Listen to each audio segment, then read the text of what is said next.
Hey guys, this is Alita Crosby. I'm doing my first career profile video on YouTube. This is my first YouTube video, so I'm kind of nervous. Anyway, okay, so the career that I picked is a special education para-educator. I'm really wanting to work in schools. It works for my family and it works for me.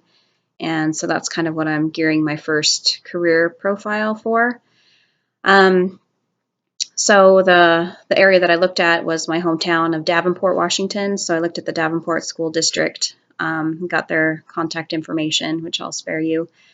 And then I have a friend who works in the neighboring town as a paraeducator. So she was a really good resource, talking to her about it.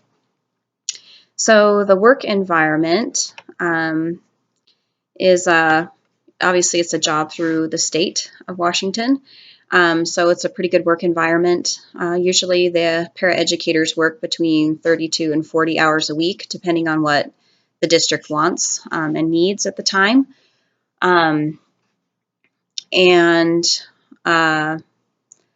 They work typically between 185 and 190 days a year. Kids, of course, go to school 180 days, and so there's an extra few days there for teacher preparation, trainings, things like that the district will ask for. And it's all paid. Those training days and things are paid. The typical stressors for a paraeducator are things like deadlines that the state has for testing, things like Title I and Common Core. Those are big stressors, making sure you know your information, you're familiar with what the testing procedures are and requirements.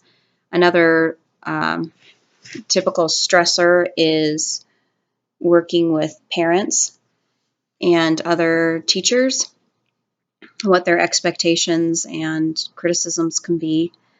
Working with them can be a stressor for the work environment. Also, things like unruly kids is a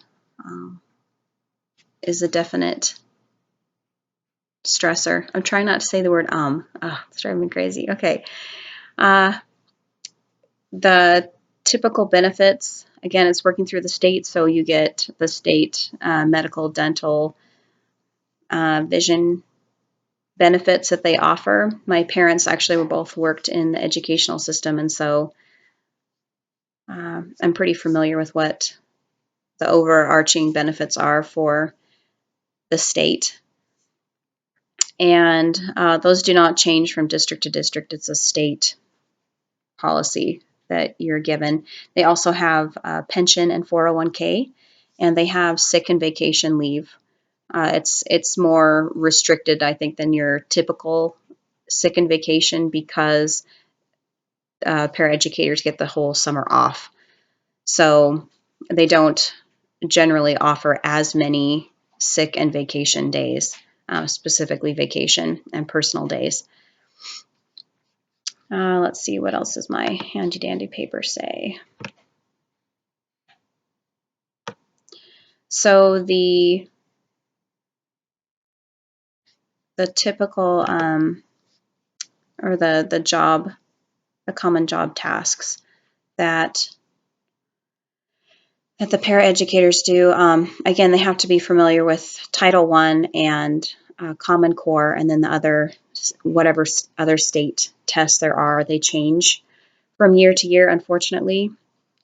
That's something that drives me crazy as a parent, and something that drove my mom crazy, being a paraeducator. The paraeducators work with kids in academic areas that they're struggling with. Typically, it's reading, writing, and math are the big three. If I were a specialist in certain areas, like other physical limitations that the kids might have, I could help out with those. But typically, I'm looking at reading, writing, and math.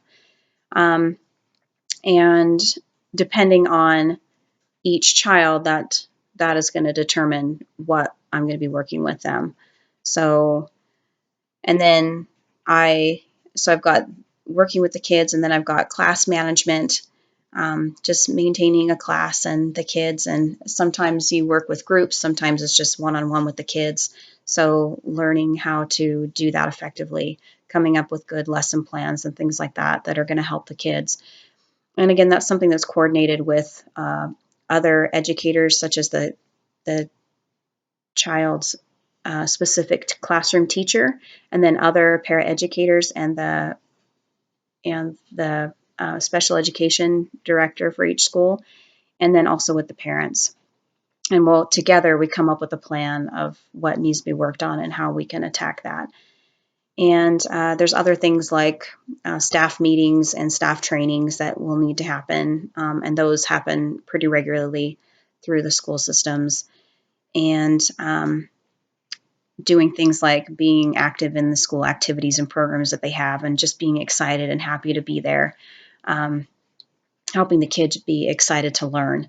That's something that's a big part of the job.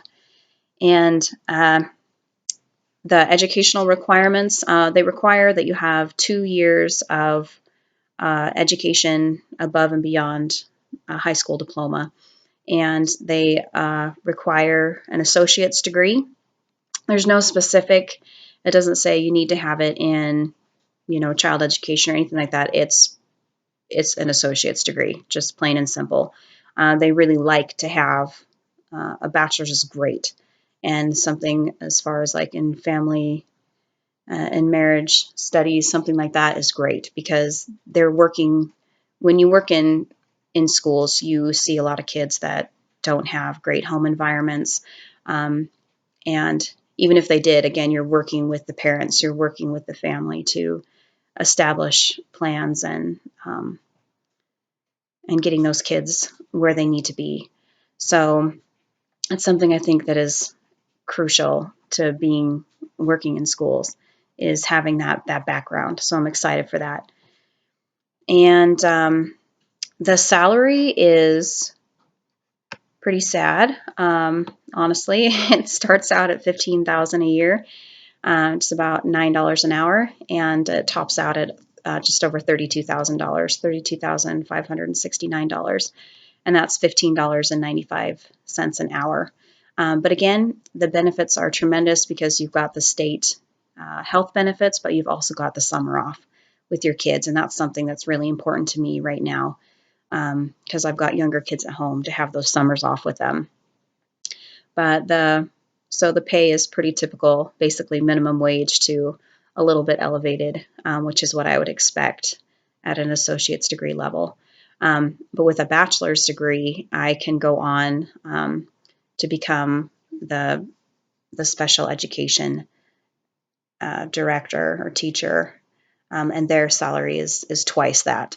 So it's exciting. But this is kind of something I'm looking at, just kind of getting my foot in the door, and with the degree that I'm looking at. So anyway, I hope you guys like my video, and I can't wait to see yours. All right, thanks. Bye.